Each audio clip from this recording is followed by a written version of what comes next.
میرے حضور سے پوچھا گیا مومن بخیل ہو سکتا ہے؟ کہا نہیں، مومن سخی ہوتا ہے، لیکن ہو سکتا ہے کبھی بخل بھی کر جائے، بشر ہی تو ہے۔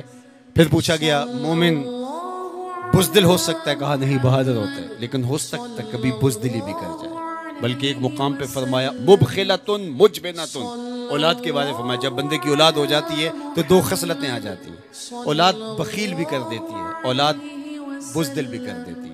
جب بندے کی اولاد نہیں ہوتی ہے اس وقت بڑا دلیر ہوتا ہے، ہر میدان میں ہاتھ ڈال لیتا ہے، اولاد کے بعد تھوڑا سوچنے لگتا ہے۔ تو میرے حضور نے فرمایا مبخلتن مجبنتن، اولاد تھوڑی سی بخل بھی پیدا کر دیتی ہے، اولاد تھوڑی سی بزدلی بھی پیدا کر دیتی ہے۔ تو پوچھا گیا مومن بزدل ہو سکتا ہے؟ کہا دلیر ہوتا ہے، لیکن ہو سکتا ہے کبھی بزدلی بھی کر جائے۔ پھر پوچھا گیا بخیل ہو سکتا ہے؟ کہا سخی ہوتا ہے، لیکن ہو سکتا ہے کبھی بخل بھی کر دے۔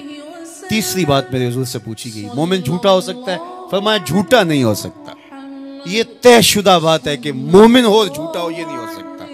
میں اور آپ اپنی زندگی میں اتریں، اپنے شب و روز میں اتریں، اپنے کاروبار میں اتریں، اپنے دوستوں کی بیٹھک میں اتریں اور دیکھیں ہماری زندگی میں کہیں جھوٹ تو نہیں جڑا ہوا۔ میرے حضور نے تو مومن کی شان بیان کی کہ وہ جھوٹا نہیں ہوتا، اور میرے حضور کا نمایاں وصف صادق اور امین ہے، جس کو کافر بھی مانتے تھے۔ جب آقا کریم نے کوہ صفا پہ چڑھ کے کہا میں اگر کہوں کہ پہاڑ کی دوسری جانب سے ایک لشکر آ رہا ہے جو تمہیں تاخت و تاراج کر کے رکھ دے گا تو تم میری بات مان لو گے؟ تو انہوں نے کہا نہ بھی نظر آیا تو ہم کہیں گے ہم اندھے ہیں، آپ سچے ہو۔ جو اتنا سچا، جس کی صداقت کی قسمیں کھائی جائیں، جس کی امانت کی قسمیں کھائی جائیں، ہم اس کے غلام اور اس کے امتی ہوں۔ یہ بالکل آپ کے پاس جاپان بستا ہے، ایشیائی ملک ہے، اور وہاں بچہ بھی جھوٹ نہیں بولتا۔ وہ کوئی اور گوشت پوست کے بنے ہوئے انسان ہے، نفس اور شیطان ان کے ساتھ نہیں جڑا ہوا؟ کیا ان کی ضروریات اور ان کی مجبوریاں نہیں؟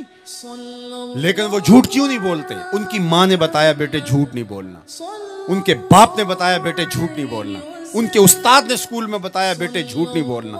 اور ہم کیوں بولیں؟ ہمارے نبی نے بتایا جھوٹ نہیں بولنا، ہمارے آقا نے بتایا کہ جھوٹ نہیں بولنا۔ اگر ہم آقا کے سچے غلام ہیں تو ہماری زبان سے جھوٹ نکل ہی نہیں سکتا۔ جب کوئی شخص جھوٹ بولتا ہے حدیث پاک میں آتا ہے اس کے منہ سے بدبو نکلتی ہے، جس سے اللہ کے رحمت کے فرشتے ایک میل دور ہٹ جاتے ہیں، اور اگر وہ پھر جھوٹ بولتا ہے تو فرشتے اور پیچھے ہٹتے چلے جاتے ہیں۔ اب سویر سے لے کر شام تک جھوٹ جھوٹ اور جھوٹ، اور فرشتے کہاں کے کہاں پہنچ گئے۔ رحمت کے فرشتے تو نیڑے ہیں ہی نہیں، تو پھر کاروبار میں بھی بے برکتی ہوگی، گھر میں بھی بے برکتی ہوگی، اس دواجی زندگی میں بھی تلخیاں ہوں گی۔ پھر ہم بھاگتے ہیں عاملوں کے پاس، اس نے کہا شکر ہے تو وقت پہ آ گیا ہے ورنہ تعویذ چل جانے تھے، تیرے اوپر تو کسی نے ڈاڑے تعویذ کیے ہوئے۔ او میاں وہ تعویذ جھوٹ کا ہے، وہ جادو ٹونا جھوٹ کا ہے، رحمت کے فرشتے دور ہٹ گئے اور ہم اندھیروں میں آ گئے۔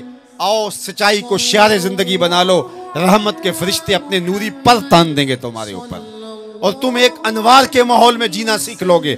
میرے حضور علیہ السلام کا بتایا ہوا دین، میرے حضور کا دیا ہوا شعار حیات، میرے حضور کے دیے ہوئے انداز زندگی، وہ اختیار کر کے ہم ایک پاکیزہ ستھری طیب اور صاف زندگی گزارنے کا تصور حاصل کر کے ایک خوشگوار زندگی جینے کی کوشش کریں۔ آئیے میں اور آپ آج دیکھیں کہ ہمارے ساتھ کوئی ایسا عمل، کوئی ایسا رویہ تو نہیں جڑا جو حضور کے بتائے ہوئے طریقوں سے ہٹ کر ہے۔ آؤ اپنی زندگی کو ان کے قدموں میں ڈال دیں، ہمارا رویہ بتائے ہم حضور کے غلام ہیں، ہمارا طرز زندگی بتائے ہم حضور کے غلام ہیں، ہمارا انداز حیات بتائے ہم حضور کے غلام ہیں۔